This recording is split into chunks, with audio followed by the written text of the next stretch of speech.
नमस्कार, मी अंजू सिंग आहे. तर आजच्या कृषी चौपालमध्ये आपण बोलूया IPM म्हणजेच इंटिग्रेटेड पेस्ट मॅनेजमेंट. IPM ही एक पद्धत आहे ज्यामध्ये आपण अशा तंत्रांचा वापर करतो ज्यात रसायनांचा कमीत कमी किंवा अजिबात वापर होत नाही. आणि आमच्याकडे आमचे मार्गदर्शक असलेले पाहुण्यांचे एक पॅनल आहे जे कसे करावे आणि काय करू नये हे समजावून सांगण्यास मदत करतील. पण थेट शास्त्रज्ञाशी बोलू आणि शेतकऱ्यांच्या समस्या जाणून घेऊ. तर चला डॉक्टर अजंतापासून सुरुवात करूया. मॅम, आपण ज्या IPM बद्दल बोलत आहोत ते एकात्मिक कीटक व्यवस्थापन आहे. म्हणजेच आपण एकात्मिक पद्धतीने कीटकांचे व्यवस्थापन कसे करू शकतो, कीटक आणि रोगांचे निदान कसे करू शकतो, हे काय आहे आणि त्याची का गरज भासते? पहा, तुम्ही एक अतिशय महत्वाचा प्रश्न विचारले. एकात्मिक कीटक व्यवस्थापन ही एक अशी प्रणाली आहे ज्यामध्ये आपण आपल्या पिकांवर हल्ला करणाऱ्या कीटक आणि रोगांचे व्यवस्थापन करण्यासाठी विविध उपक्रमांचे समन्वय साधतो. कारण आपल्या देशात दरवर्षी 67,000 टन कीटकनाशके आपल्या पिकांवर वापरली जात आहेत आणि त्याचे प्रतिकूल परिणाम सतत जाणवत आहेत. आपल्या पर्यावरणावर, आपल्या मानवी आरोग्यावर, आपल्या शेतकऱ्यांच्या आरोग्यावर, आपल्या कीटक मित्रांवर जे संतुलन निर्माण करण्यासाठी होते, हो, त्यांच्यावरही त्यांचा खूप नकारात्मक परिणाम होत आहे आणि सतत बाहेर पडणाऱ्या अवशेषांचा आपल्या मातीच्या आरोग्यावरही खूप वाईट परिणाम होत आहे. त्यामुळे परिस्थिती खूप चिंताजनक आहे. म्हणूनच आपण वेळेवर कीटक व्यवस्थापन करणे खूप महत्वाचे. हो. डॉक्टर हलदरजी, मी तुमच्याकडे येते आणि आम्हाला माहित आहे की हा ऊसाचा पट्टा आहे. ऊस हा स्वतःच एक अतिशय गोड पीक आहे आणि येथील आमचे शेतकरी आमच्यापर्यंत गोडवा पोहोचवतात. पण यामध्ये आव्हाने देखील आहे. रेड रोट सारखे रोग आहेत जे चांगल्या उगवणीच्या ऊसाच्या जातींना प्रभावित करतात, ज्यामध्ये चांगली रिकव्हरी आहे, ज्यामध्ये उत्पन्न चांगले आहे, पण आव्हानही आहे. तर IPM यावर उपाय असू शकतो का, आणि जर ते शक्य असेल तर कसे? ऊस हे भारतातील एक प्रमुख पीक आहे आणि जर पाहिले तर ते तुमच्या उत्तर प्रदेशातील मुख्य पीक आहे आणि तुमच्या या भागात सर्वाधिक ऊस लावला जातो. हो. आणि त्यावर हल्ला करणारे मुख्य रोग आणि कीटक, तुम्ही त्यांना 3 किंवा 4 मुख्य रोग मानू शकता. आम्ही वेगवेगळ्या शास्त्रज्ञांनी त्या 200 ते 250 रोगांची नोंद केली आहे, परंतु मुख्य रोग 4 ते 5 आहेत. रेड रोड या भागात एक मोठी समस्या आहे आणि या CO 0238 जातीमध्ये साखरेचे प्रमाण खूप चांगले आहे आणि ते सर्वाधिक उत्पादन देते, परंतु रेड रोड ही त्यात एक मोठी समस्या आहे. आणि दुसरा म्हणजे हो. Top borer. या 2 समस्या या क्षेत्रात आणि भारतात सर्वात जास्त समस्या निर्माण करत आहेत.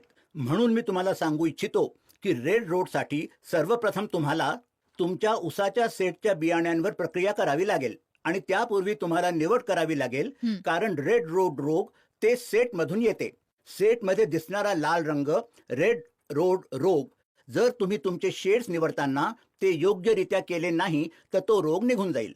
तर सर्वात चांगली गोष्ट म्हणजे तुमचे 50 ते 60% नियंत्रण तुमच्या विद्यमान नियंत्रणाद्वारे केले जाईल. अच्छा. दुसरे म्हणजे यानंतर काय करायचे ते म्हणजे आम्ही तुम्हाला ट्रायकोडर्मा सारख्या जैविक नियंत्रणाबद्दल सांगू. बरं. जर तुम्ही बियाण्यांद्वारे प्रक्रिया केली आणि ऊसाच्या सेट्सवर प्रक्रिया केली तर त्याचे नियंत्रण खूप सोपे होऊ शकते. त्याशिवाय लखनौमध्ये भारतीय ऊस संशोधन संस्था आहे ज्याने रेड रोडला प्रतिरोधक असलेल्या काही जाती विकसित केल्या आहेत आणि त्यांची नावे आहेत CO लखनौ 14201 आणि CO लखनौ 16202. हे 2 असे प्रकार आहेत जे खूप चांगले असल्याचे आढळले आहे आणि तुम्ही येणाऱ्या काळात त्यांचा वापर करू शकता. हो. परंतु दुसरी गोष्ट जी मनात येते ती म्हणजे आपल्याला फक्त हीच जात लावायची आहे. जर तुम्हाला ही जात लावायची असेल तर रेड रोडच्या नियंत्रणासाठी तुम्हाला एकात्मिक कीटक व्यवस्थापन करावे लागेल, ज्याबद्दल आम्ही तुम्हाला 2 किंवा 3 प्रकारे सीड ट्रीटमेंटद्वारे सांगितली आहेत. तुम्ही त्यात विविधता देखील करू शकता आणि दुसरे म्हणजे तुम्हाला ते चांगले सेट करावे लागेल. आणखीन एक आहे जी आमच्या कोइंबतूर येथील संस्थेने व्हॅक्यूम मशीन देखील बनवली आहे. अच्छा. जर तुम्ही त्यात सीड ट्रीटमेंट केली तर ती चांगली प्रक्रिया होते. म्हणून तो असे म्हणू शकत नाही बरं. की शेतकरी फक्त एकत्र येऊन ते यंत्र खरेदी करून ते मिळवू शकतो. तुमच्याकडे असलेल्या ऊसाच्या संचावर प्रक्रिया केली जाईल. मी डॉक्टरांना ऊसाबद्दल विचारत आहे की ऊस पिकावर कोणते कीटक आणि रोग हल्ला करतात आणि एकात्मिक कीटक व्यवस्थापनाचा आपण कसा फायदा घेऊ शकतो? मी तुम्हाला आधीच कीटक आणि रोगांबद्दल सांगितले आहे की या भागात 2 किंवा 3 कीटक आहेत. हे तुमचे टॉप बोरर, अर्ली सूट बोरर आणि इंटरनेट बोरर आहेत. हे असे कीटक आहेत जे सर्वात जास्त येतात. आणि दुसरे म्हणजे 2 आजार आहेत. एक म्हणजे रेड रॉट, ज्याला रेड रोड देखील म्हणतात, आणि दुसरे म्हणजे पोका बोईंग. ही देखील या भागात वाढती समस्या आहे. म्हणून त्या सर्वांवर नियंत्रण ठेवा. कारण मी बातम्यांमध्ये असंही वाचले आहे की येथील बहुतेक शेतकरी कोरोझॉन वापरत आहेत. असं झालं की वरच्या बोररने प्रतिकारशक्ती निर्माण केली आणि ती नियंत्रित होत नाहीये. हो. जर आपण 4 ते 5 फवारण्या करत असू तर IPM मध्ये आपण हेच सांगतो, जर तुम्हाला ETLच्या मर्यादेबाहेर औषध वापरावे लागत असेल किंवा तुमचा प्रादुर्भाव खूप जास्त असेल आणि शेतकऱ्यांमध्ये सुरुवातीपासून ते पाहिले नसेल तर तुम्ही शेवटी औषध वापरू शकता. हो. परंतु त्याशिवाय IPMचे इतर अनेक एकात्मिक कीटक व्यवस्थापन आहेत. जसे मी तुम्हाला सांगेन की जर तुम्हाला टॉप बोरर रोगाची समस्या येत असेल तर ट्रायकोकार्ड हे सर्वात महत्त्वाचे आहे आणि तुम्ही ट्रायकोकार्डने हे सहजपणे नियंत्रित करू शकता. परंतु तुम्हाला ते शेतात 2 ते 3 वेळा लावावे लागेल आणि ते म्हणतात की एका हेक्टरमध्ये 4 ते 5 कार्ड असतात. एका कार्डमध्ये सुमारे 20,000 अंडी असतात. जर तुम्ही तुमच्या शेतात 3 ते 4 वेळा लावली हो. असतील तर आम्ही म्हणतो हो, की अशा अगदी. जीवाणूंच्या नियंत्रित करण्यासाठी जैविक नियंत्रण खूप चांगले आहे. तर चला भात पिकावर काही प्रश्न घेऊयात. आमचे एक शेतकरी आहेत. मी डॉक्टर साहेबांना विचारू इच्छितो की आपण IPM द्वारे भाताचे जास्त उत्पादन कसे मिळवू शकतो आणि तेही कीटकनाशके आणि विषारी पदार्थांशिवाय. जसे तुम्ही रोपाला स्युडोमोनासने उपचार केले आहे, बरं. त्यानंतर तुम्ही ते सामान्य पद्धतीने शेतात लावाल. हो, आता लावणी करण्यापूर्वी एक पाऊल म्हणजे खोड पोखरणारी अळी असल्यास रोपवाटिकाच्या शेतात लागवड करण्यापूर्वी तुम्ही वरची 3 सेंटीमीटर ते 4 सेंटीमीटर पाने तोडून काढून टाकावीत. कारण खोड पोखरणारी कीटक रोपवाटिकेतच अंडी घालते. म्हणजे तुमची अंडी इथे संपली आहेत, हो. ती शेतात पोचणार नाहीत. त्यामुळे तुमची समस्या आणखीन वाढणार नाही. आता असे गृहीत धरा की शेतात लागवड झाली आहे.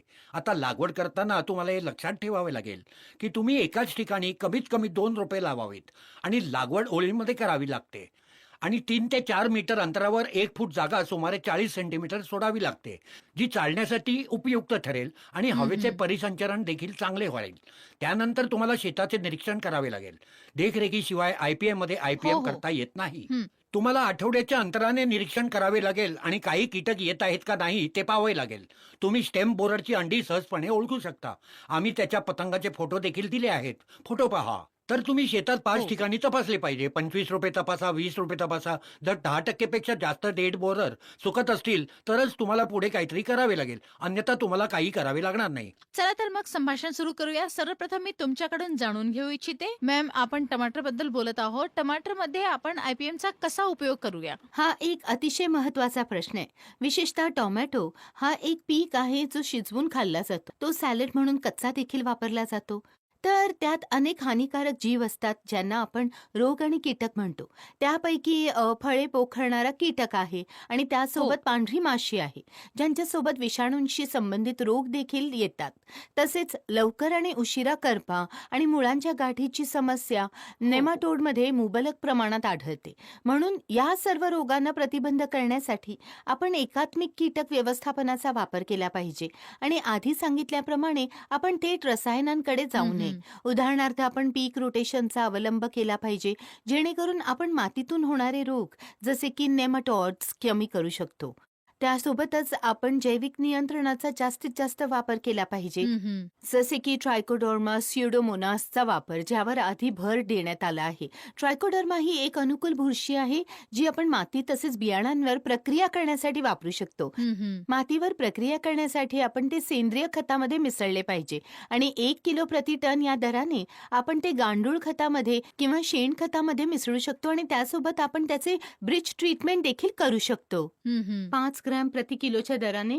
आणि जेव्हा आपण माती प्रक्रिया आणि बियाणे प्रक्रिया करतो तेव्हा मातीशी संबंधित रोग मोठ्या प्रमाणात कमी होतात. त्याचप्रमाणे फळ पोखरणारा कीटक ज्याला आपण म्हणतो तो एक अतिशय महत्वाचा कीटक आहे आणि तो पिकांचे खूप नुकसान करतो आणि त्यामुळे शेतकऱ्यांना खूप त्रास सहन करावा लागतो. यासाठी शक्यतो जेव्हा कीटक खूप कमी आर्थिक नुकसान पातळी गाठतो तेव्हाच आपण रसायनांचा वापर करावा.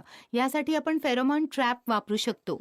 त्या व्यतिरिक्त आपण NPV 250 LE प्रति हेक्टरच्या दराने वापरू शकतो.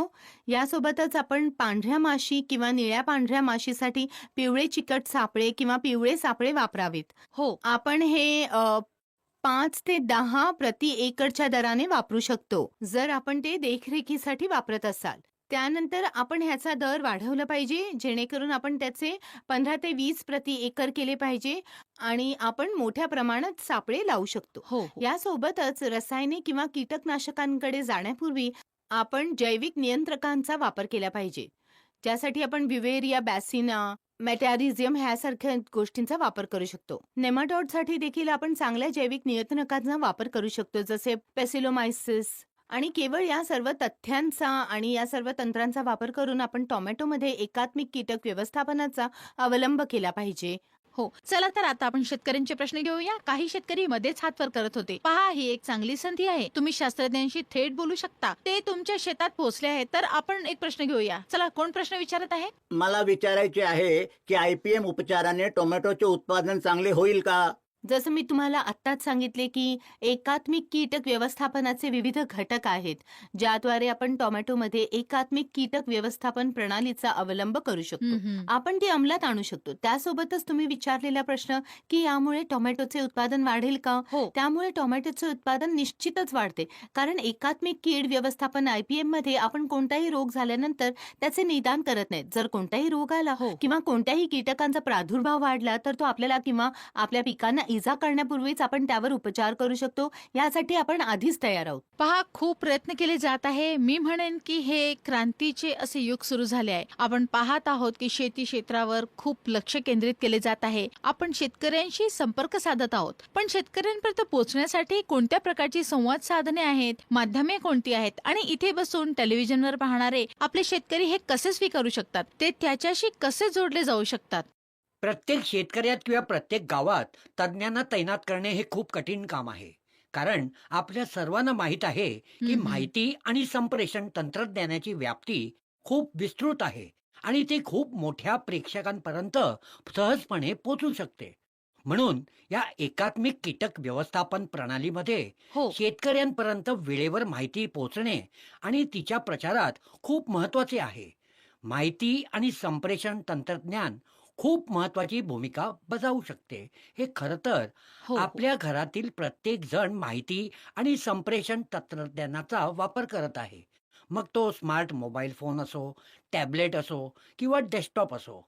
परंतु तरीही जेव्हा शेतीमध्ये एकात्मिक कीटक व्यवस्थापनाचा हम्म. विचार केला जातो, तेव्हा त्याचा फारसा वापर होत नाही.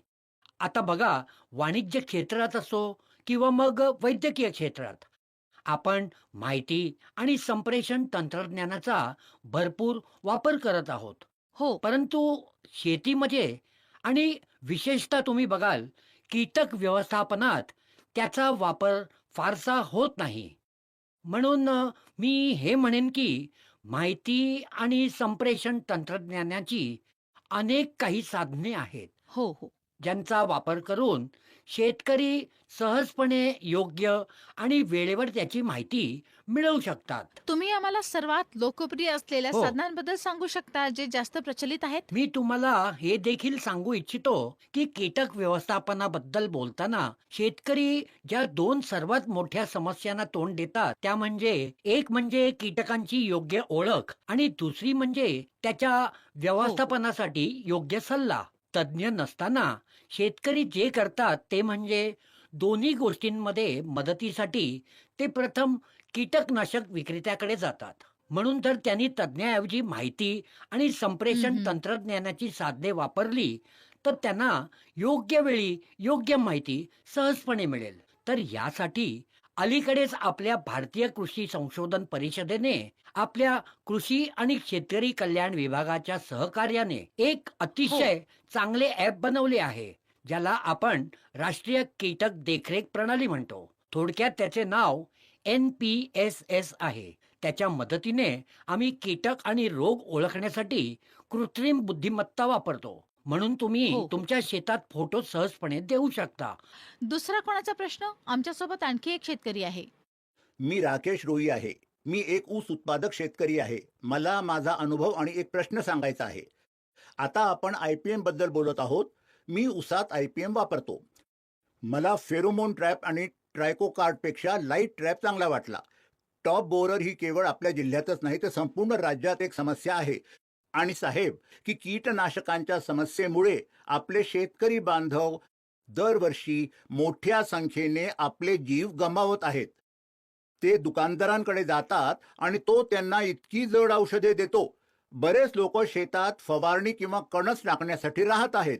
त्यामुळे शेतकऱ्यांना याबद्दल कोणती खबरदारी घ्यावी हे सांगितले पाहिजे. बघा, तुम्ही खूप चांगला प्रश्न विचारला आहे. तुम्ही तुमचा अनुभव सांगितला आहे. जर आपण एकात्मिक कीटकनाशकांच्या विविध तंत्रांचा वापर केला, हं. तर सर्व शेतकऱ्यांसाठी ही खूप चांगली माहिती आहे. तर असे केल्याने आपण केवळ आपल्या मातीला विषापासून वाचवू शकत नाही, तर पर्यावरण आणि आपले आरोग्य देखील वाचवू शकतो. सुनीता पांडेंजींशी राष्ट्रीय कीटक देखरेख प्रणालीबद्दल बोलू इच्छित आहे. NPSS बद्दल देखील चर्चा केली होती. ते कोणत्या प्रकारे केले जाऊ शकते, हे निरीक्षण किती काळ केले पाहिजे आणि ते कसे सुनिश्चित केले पाहिजे? हे बघा, एक राष्ट्रीय कीटक देखरेख प्रणाली आहे. बऱ्याचदा यामध्ये असे घडते, की आपले सर्व शेतकरी हो. बंधू आणि भगिनी जर ते शेतात गेले आणि त्यांना कोणताही कीटक दिसला, तर ते थेट कीटकनाशक विक्रेत्याकडे जातात आणि त्यांना दिलेले कोणतेही औषध वापरतात. कारण तुम्हाला माहीत नसते, की तुम्ही कोणते औषध किती प्रमाणात वापरावे. म्हणून काय होते, की जर तुमच्याकडे ॲप असेल, हं. तुम्ही ते डाउनलोड केले असेल, तर तुम्ही त्या कीटकाचे फोटो काढता. फोटो काढल्यानंतर तुम्हाला कळेल, की ते कोणते कीटक आहे. या ॲपमध्ये आमच्याकडे क्वालिटिव्ह मॉड्यूल नावाचे एक मॉड्यूल आहे. हे रिअल टाइम असते नक्कीच. हो, रिअल टाईम आहे. तुम्ही कीटक टाका आणि कीटकाचे प्रमाण पहा. अच्छा. ते कमी, मध्यम किंवा तीव्र असतं. तुम्हाला त्यानुसार सल्ला मिळेल आणि त्यातील सर्वात मोठी चांगली गोष्ट म्हणजे त्यात नोंदणीकृत असलेले कोणतेही बरं. Insecticide board and registration committee आणि नोंदणी समितीने मंजूर केले आहे. म्हणून तुम्ही त्याची शिफारस करायलाच हवी आणि आमचे हे ॲप 65 हो. पिके आणि 901 कीटक आणि रोग आणि 173 पोषक तत्वांबद्दल माहिती प्रदान करते. अगदी मॅम. मला हे देखील जाणून घ्यायचे आहे, की तुम्ही म्हटल्याप्रमाणे ही खरी वेळ आहे. तुम्ही फोटो अपलोड केला आणि तुम्हाला त्याचे समाधान देखील मिळाले. तर ही प्रणाली, हे संपूर्ण ॲप, कारण जर मोठ्या संख्येने शेतकरी त्यात सामील झाले, तर ते आमच्या इतर योजनांशी कोणत्या प्रकारे जोडलेले आहे का? मी पीक विमा योजनेबद्दल बोलत आहे आणि कारण त्यातही आपण पाहतो, की अनेक वेळा रोगांमुळे पिके खराब होतात. त्यामुळे त्यांच्यात काही संबंध आहे का? मला वाटते, की हा देखील शेतकऱ्यांसाठी एक मुद्दा आहे. हो, नक्कीच. हे बघा, आमचे शेतकरी यात कसे सहभागी होऊ शकतात ते पहा. जेव्हा तुम्ही शेतात जाता आणि एक किडा पाहता, तेव्हा तुम्ही तिथे जाता आणि त्याला गुणात्मक मॉडेलमध्ये समाविष्ट करता.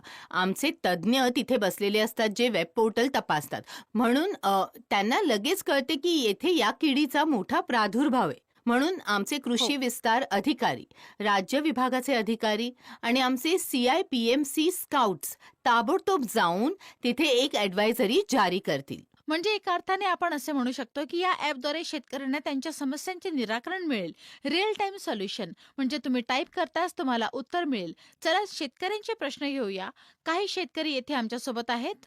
बुलंदशहरच्या 80% भागात विशेषतः सियाना ब्लॉकमध्ये बागा आहेत आणि वाघांबद्दल रहमानखेडा आणि तिथून लोक येतात.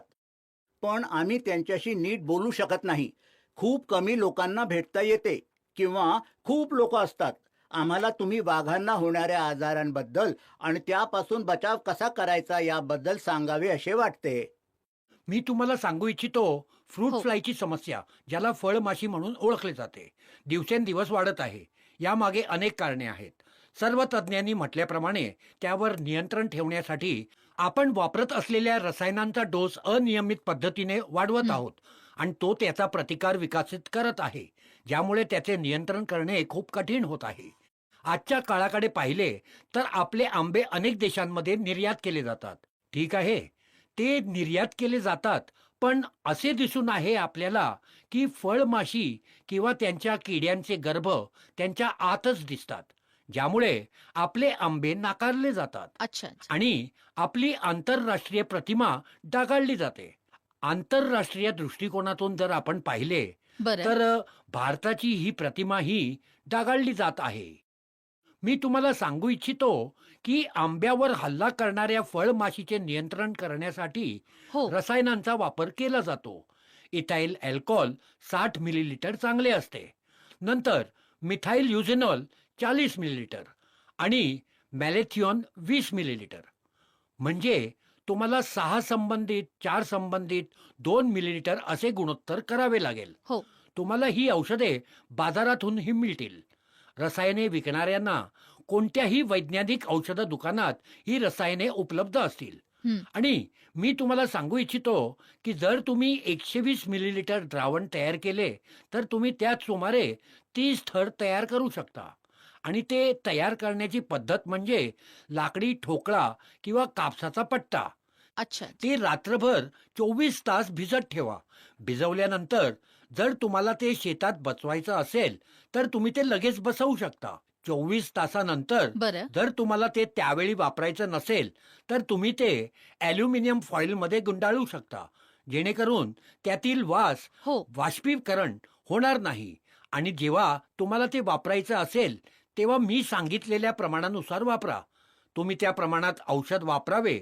यामुळे मग फळांना माशांपासून बराच आराम मिळेल. नक्कीच. तुम्ही येथे वारंवार गुणोत्तराचा उल्लेख केला आहे. तर आता मी डॉक्टर वंदना पांडेजींकडे जाते. इथे वंदनाजी पहा, जेव्हा आपण IPM बद्दल बोलतो, तेव्हा आपण असे कुठेही म्हटलेले नाही की कीटकनाशके वापरू नयेत. परंतु तो शेवटचा पर्याय अगदी आहे. बरोबर. आणि त्या शेवटच्या पर्यायातही तुम्हाला तुमचा पूर्ण विवेक वापरावा लागतो. जर तुम्ही फळे किंवा भाज्यांमध्ये ते वापरत असाल, तर त्याचे प्रमाण काय असावे, कधी किती प्रतीक्षा कालावधी असावा. तर मी प्रेक्षकांना हे देखील सांगू इच्छिते की IPMचा अर्थ असा नाही की तुम्ही पूर्णपणे सेंद्रिय आहात, परंतु जर समस्या वाढत असेल तर तुम्ही ते रसायनांनी सोडवता. मग कसे? अगदी बरोबर बोललात तुम्ही. IPMमध्ये आतापर्यंत सर्व शास्त्रज्ञांनी तुम्हाला सांगितले आहे, की IPMमध्ये कुठेही आपण असे म्हटलेले नाही, की तुम्ही कीटकनाशकही वापरू शकत नाहीत. आता आपण वापरलेला प्रुडेन्शियल हो. शब्द असा आहे, की आजकाल आपल्याला अन्न साखळीत सर्व अन्नपदार्थ, फळे, भाज्यांमध्ये कीटकनाशकांच्या अवशेषांची समस्या भेडसावत आहे. हे का घडत आहे? जर आपण IPMचा एक घटक म्हणून त्याचा विवेकीपणा वापर केला, तर लेबल पत्रकात दिलेल्या मार्गदर्शक तत्वांनुसार ही एक अत्यंत महत्त्वाची गोष्ट आहे, की जी शेतकरी अद्याप पाळू शकत नाहीत. ती श्रम आणि पत्रक त्यात समाविष्ट असलेले तपशीलवार वाचले पाहिजे. कोणत्या सूचना देण्यात आल्या आहेत, ज्या कीटक आणि रोगासाठी आपण ते वापरत आहोत, ते लेबल पत्रकावर नमूद केले आहे की नाही. आजकाल अवशेषांची समस्या वारंवार उद्भवत आहे हो, हो. आणि ज्यामध्ये आपल्याला अप्रमाणित कीटकनाशके आढळत आहे, म्हणजेच आंब्यात काही कीटकनाशकांचे अवशेष येत आहे, जे आंब्यासाठी शिफारस केलेले नाही, ज्याला भारत सरकारने मान्यता दिलेली नाही. म्हणून आज मी तुम्हाला शेतकऱ्यांसाठी असलेल्या या ॲपबद्दल सांगत आहे. तर हे ॲप प्रत्येक गोष्टींवर उपाय आहे. कारण जेव्हा तुम्ही या ॲपमध्ये पाहता, तेव्हा तुम्हाला कळेल की तुम्ही ज्या पिकासाठी ॲप वापरत आहात, त्यासाठी केंद्रीय कीटकनाशक मंडळ आणि नोंदणी समितीने कोणती कीटकनाशके मंजूर केली आहेत, शेतकऱ्यांनी बरं. मंजूर प्रमाण आणि ते किती कालावधीत वापरायचे आहे याची सर्व माहिती ॲपद्वारे मिळेल, ज्यामुळे ते विवेकीपणे वापरण्यात मदत होईल. म्हणून शेतकऱ्यांनी लक्षात ठेवण्याची आणि प्रत्यक्षात आणण्याची सवय लावण्याची सर्वात महत्त्वाची गोष्ट आहे. म्हणजे आपण ज्या पिकात जे वापरत आहोत त्यासाठी ते मंजूर आहे की नाही हे जाणून घेण्यासाठी त्याचे लेबल आणि पत्रक अच्छा. तपशीलवार वाचणे पाहिजे. ज्या प्रमाणात आपण ते करत आहोत ते प्रमाण हे मंजूर प्रमाण आहे का, आपण हे यापेक्षा जास्त करत नाहीत आहोत का, हे कारण पहा. जर तुम्ही सावधानीने केले तर कधीही अवशेषांच्या समस्येचा सामना करावा लागणार नाही. हो. आपण शेतकऱ्यांचे असे प्रश्न घेऊया. आमच्यासोबत एक खूप अनुभवी शेतकरी आहे. आमच्या 96% क्षेत्रात फळबागा आणि फळपट्टा आहे, पण आतापर्यंत कोणत्याही डॉक्टर किंवा शास्त्रज्ञाने आम्हाला सापडलेल्या मुळांबद्दल सांगितले नाही. त्यांनी आम्हाला मुळांच्या कुजण्याबद्दल आणि सुकणाऱ्या झाडांबद्दल, फांद्या सुकणारा नष्ट होणाऱ्या वनस्पतींबद्दल सांगितले नाही आणि आम्ही त्यांना कसे वाचवू शकतो याबद्दल सांगितले नाही. हां, जो हा प्रश्न उपस्थित हो. झालाय आणि त्यांनी 2 समस्यांचा उल्लेख केलाय. एक म्हणजे मुळांच्या कुजण्याची समस्या आणि दुसरे म्हणजे अनेक भागात आपल्या बागांमध्ये एक मोठी समस्या आहे, की झाडे सुकत आहेत. म्हणून मी त्याच्या 2 प्रकारांबद्दल माहिती देईन. आपल्या देशात CISH लखनौद्वारे एक प्रकल्प चालवला जाते आणि तो विशिष्ट प्रकल्प या समस्येला लक्ष्य करून केला जात आहे, ज्यामध्ये विविध प्रकारच्या वैज्ञानिक स्रोतांच्या आधारे शेतकरी किंवा आमच्या बागायतदारांना शिफारशी दिल्या जात आहेत आणि विविध जैविक आणि रासायनिक माध्यमांचा वापर करून ही समस्या सोडवण्याचे प्रयत्न केले आहेत. तर पहिले जे कारण आहे, जे आम्ही खूप चांगले शोधले आहेत, ते म्हणजे आपल्या शेतात नांगरणी करण्याच्या पद्धतीकडे खूप लक्ष देण्याची गरज आहे. कारण आपण जे काही करत आहोत ते आपल्या मुळांना नुकसान पोहोचवत आहे. विशेषतः आपल्या नांगरणीच्या पद्धती. म्हणून खोल नांगरणी टाळा. आपला असा विश्वास आहे की आपली मुळे आपल्या खोडापर्यंत पसरलेली असतात. अच्छा. आपली नाजूक मुळे असलेली आपली खाद्यमुळे वनस्पतीची छत त्याच्या सावलीच्या वर्तुळाच्या अंतरापर्यंत पसरलेली असते. तर फीडर रूट्स तिथे आढळतात, जेणेकरून त्या खाद्य देणाऱ्या मुळांना नुकसान होणार नाही. कारण जो कोणी तिथे नांगरणी करत असेल तो गृहीत धरतो बरं. की मुळे तिथे राहणार नाहीत आणि आपण जितके जास्त मुळांना नुकसान करू तितकेच आपली बुरशी अधिक हानिकारक होईल किंवा त्यांचे एजंट आत शिरण्यासाठी जागा शोधतील आणि ते झाडांच्या आत घुसून त्यांचे नुकसान करत राहतील. झुडपे सुकण्याच्या समस्येबद्दल हो. आतापर्यंत समोर आलेल्या निकालांवरून असे दिसून येते की आपल्या भागात कल्टार या रासायनिक पदार्थाचा मोठ्या प्रमाणात वापर केला जातो. या व्यासपीठावरून मी तुम्हा सर्वांना विनंती करते की ही पद्धत कमी करा. आपण मातीतील पोषक तत्वांचे शोषण कमी केले पाहिजे आणि INM आणि एकात्मिक पोषण व्यवस्थापनाकडे लक्ष देण्याची खूप गरज आहे. मी IPM बद्दल सतत हे सांगत असते. मी प्रत्येक व्यासपीठावर हा मुद्दा उपस्थित करते. हो, आम्ही म्हणत आहोत की तुम्ही हे योग्य प्रमाणात आणि नियंत्रणात वापरावे. डॉक्टर वंदना, मला तुमच्याकडे यायला आवडेल. बघा, आम्ही सतत सांगत असतो की तुम्ही योग्य प्रमाणात फवारणी करावी, पण आम्हाला हे देखील माहीत आहे की यासाठी सराव आवश्यक आहे. आजकाल असे स्प्रेअर, अशा नवीन मशीन येत आहेत. जर तुम्ही त्यांचा योग्य पद्धतीने वापर केला नाही तर तुम्ही योग्य प्रमाणात फवारणी करू शकणार नाही आणि ती फवारणी करणाऱ्या व्यक्तींसाठी धोकादायक ठरू शकते आणि ते योग्य नाही. याबद्दल तुम्ही काय सांगू इच्छिता? सुरक्षित वापर म्हणजे जे कोणी कीटकनाशके वापरत आहे, जेव्हा तुम्ही ती दुकानातून आणत आहात, साठवत आहात, द्रावण बनवत आहात आणि शेतात फवारत आहात, तेव्हा हे सर्व लोक शेतकरी आहेत. तर हे लोक कोणीही असोत, शेतकरी असोत, तुमच्यासोबत कामगार असोत, आपल्याला नेहमीच त्यांच्या सुरक्षेकडे खूप लक्ष द्यावे लागते. कारण कीटकनाशके शेवटी विष असतात. ते कोणाला ना कोणाला तरी मारत असतात. ते विष असतात. म्हणून आपल्याला वाटते हं. की कीटकनाशके आपल्याला कोणतेही नुकसान करत नाहीत. ही कीटक आणि रोगांसाठी बनवली जातात. कीटकनाशके आपल्या त्वचेतून, डोळ्यातून आणि श्वासातून आपल्या शरीरात प्रवेश करतात. PPE म्हणजे पर्सनल प्रोटेक्शन प्रोटेक्टिव्ह इक्विपमेंट. म्हणजेच प्रथम स्वतःला पूर्णपणे झाकले पाहिजे. त्यासाठी बाजारातून किट खरेदी करणे आवश्यक नाही. जर शेतकऱ्यांकडे ते नसेल तर ते त्यांचे पूर्ण बाह्यांचे कपडे घालावेत आणि रसायन हातात ठेवावे. तुमच्या फार्मसिस्ट दुकानात उपलब्ध असलेले हातमोजे तुम्ही घालावेत. बाजारात रबरी बूट खूप स्वस्त प्रमाणात मिळतात. पायात रबरी बूट वापरा. डोळ्यांवर गॉगल आणि टोपी घाला. याचा अर्थ असा की जो कोणी तुम्ही शरीरावर फवारणी करत असेल त्याने स्वतःला पूर्णपणे सुरक्षित ठेवावे. आणि त्यानंतर आपण ज्या गोष्टीकडे लक्ष दिले पाहिजे ते म्हणजे आपण कधीही तीव्र सूर्यप्रकाश, जोरदार वादळ, जणू काही पाऊस येणार आहे अशा प्रतिकूल हवामान परिस्थितीचा सामना करू नये. तुम्हाला माहित आहे की पाऊस पडणार आहे आणि आता केलेली सर्व फवारणी निरुपयोगी आहे. म्हणून नेहमी लक्षात ठेवा की तुमचे उपकरण चांगल्या स्थितीत असले पाहिजे आणि तुम्ही स्वतःची पूर्ण काळजी घेतली पाहिजे आणि त्यानंतर तुम्ही फवारणी करावी. नक्कीच. हे बघा, ही खूप महत्वाची गोष्ट आहे की तुम्ही आधी स्वतःचे रक्षण करा, मगच काहीतरी करा. कारण जर तुम्ही निरोगी नसाल तर अन्न आमच्यापर्यंत कसे पोचवाल? भाऊ, तुम्ही अन्नदाता आहात, तर तुम्ही स्वतःची काळजी घ्या जेणेकरून अन्न संपूर्ण जगापर्यंत पोचेल. हो, कोणाला आणखी काय प्रश्न विचारायचे आहे का? कृपया विचारा. मी गेल्या 12 वर्षापासून IPS तंत्रज्ञानाचा वापर करून भाताची लागवड करत आहे आणि मला त्यात एक अद्भुत गोष्ट आढळली आहे जी मी आज तुमच्या सोबत शेअर करत आहे. प्रथम मी पाहिले आहे की हे IPM तंत्र prevention is better than cure यावर आधारित आहे. आता दुसरं तंत्र बघा, जगा आणि जगू द्या वर आधारित आहे. निसर्गाने मित्र कीटक आणि शत्रू कीटकांमध्ये निर्माण केलेली साखळी या रसायनांमुळे बिघडली, ज्यामुळे रसायनांचा अंधाधुंद वापर झाला. परंतु ती IPM तंत्रज्ञानाद्वारे राखली गेली आणि अच्छा. आम्हाला ही तंत्रज्ञान देशभर पसरवायची आहे आणि ती खूप प्रभावी आहे. मी 12 वर्ष या तंत्राचा वापर करून भात पिकवला आणि 12 बरं. वर्षापैकी 5 वर्ष अशी गेली की मी 1 रुपयाही कीटकनाशक वापरले नाही.